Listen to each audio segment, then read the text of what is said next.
Nowadays, people are getting more and more interested in content creation. As a result, online video platforms are getting flooded with new contents every day. But in one of our previous videos, we have stressed the fact that content creation is not that easy as it was before. In that video, we also pointed out the importance of having good audio to your content. Today, we're going to talk about another audio system that will be a good option if you want to record voiceover for your content, podcasting, interview, studio recording, and even game streaming. So today, we will be reviewing the Focusrite Scarlett 2i2 Studio Pack. Here I have the second generation audio interface with me, which I bought in April 2019 after much research. However, in July, Focusrite released the third generation of their very popular Scarlett audio interface. Since I don't have that with me and the second generation interface is not that old yet and still works very well, Focusrite has been in the audio market for quite some time, and they make quality audio interfaces, and the Scarlett 2i2 Studio is one of the popular audio devices from Focusrite. If you're looking to pick up your first recording device, or if you are in need of a simple, back-to-basics recording studio, then the Scarlett 2i2 is the perfect choice. And let's dive in to see why that is. So, I've got the Focusrite Scarlett 2i2 Audio Interface Studio Bundle. The bundle contains everything you will need to easily make professional quality music. The bundle includes the simplest Scarlett 2i2 USB audio interface, the Focusrite CM25 MK2. A large diaphragm condenser microphone with closed-back Focusrite Scarlett HP60 MK2 studio headphone. There are also XLR and USB cables included inside the box along with user manual. You will also get access to a whole range of recording software, sounds, and plugins to choose from. Let's start with the audio interface.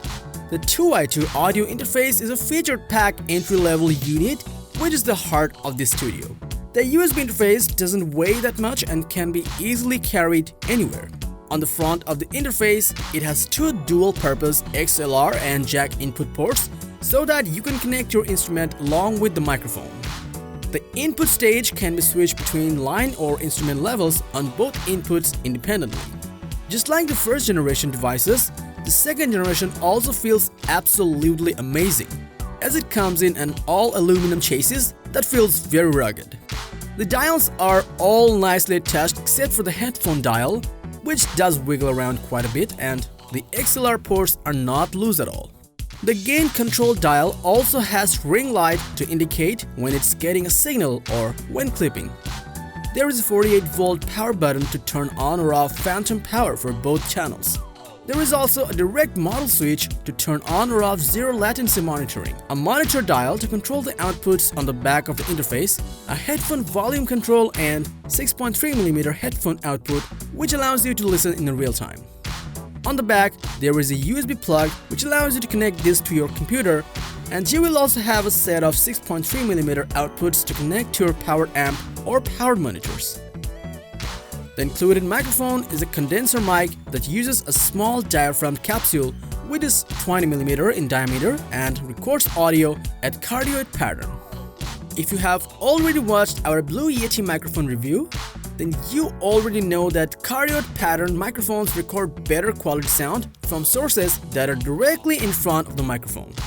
While the headphone is great for monitoring, mixing, and recording vocals, but it does not have a great build. I would recommend you buy another headphone to use the studio and you will get optimum performance. When you look at the performance of this studio, you will know that it does a very good job as a recording studio. The Scarlett 2i2 has a bit depth of 24-bit and sampling rate of 44.1 up to 192 kHz. It has plus 48 volts of phantom power that you can only turn on or off for both channels, and it has a gain range of 50 decibels. When you buy this audio interface, you will get a bunch of free software. So you're up and running right out of the box.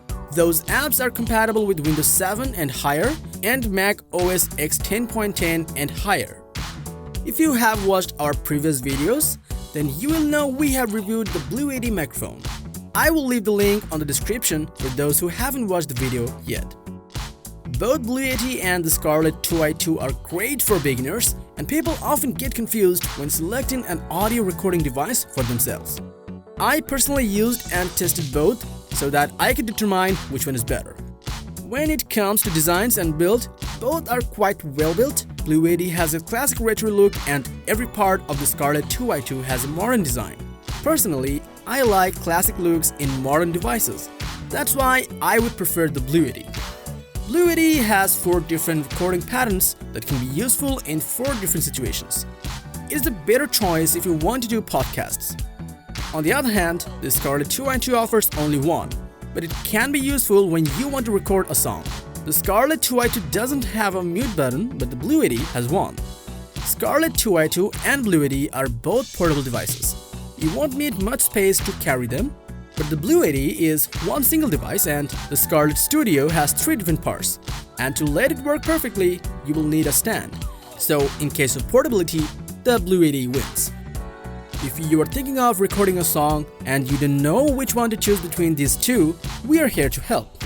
You can connect a microphone and an instrument of your choice in the Scarlett audio interface. Scarlett can also be used when you are doing a one-person podcast. If you want to record your own song or cover your favorite music, then take the Scarlett without any kind of doubt. But the Blue Yeti cannot offer you this. You won't be able to connect multiple devices with your Blue Yeti, which can be disappointing for those who are looking for a device to record songs. But those who are thinking of starting a career as a podcaster or a streamer, then the Blue Yeti is definitely the perfect. In conclusion, if you are new in the market and looking for a relatively cheap interface that records high-resolution audio and just does everything that you would expect an interface to do, then I would highly recommend the Scarlett 2nd generation series of interfaces. But if you are a streamer or podcaster, then you should definitely go for the Blue Yeti. In terms of pricing, the Scarlett 2i2 is priced at around $200 and the Blue Yeti is priced at around $120. In their own category, they give the best price for value performances. There are not much to differentiate between these two, but I think this information should be enough for you to choose the audio device of your liking. Thanks for watching this video. I hope it helped you very well. And if you liked this video, hit a thumbs up, share with your friends, and comment your thoughts below. Do subscribe to this channel if you want to see more reviews like this on your feed.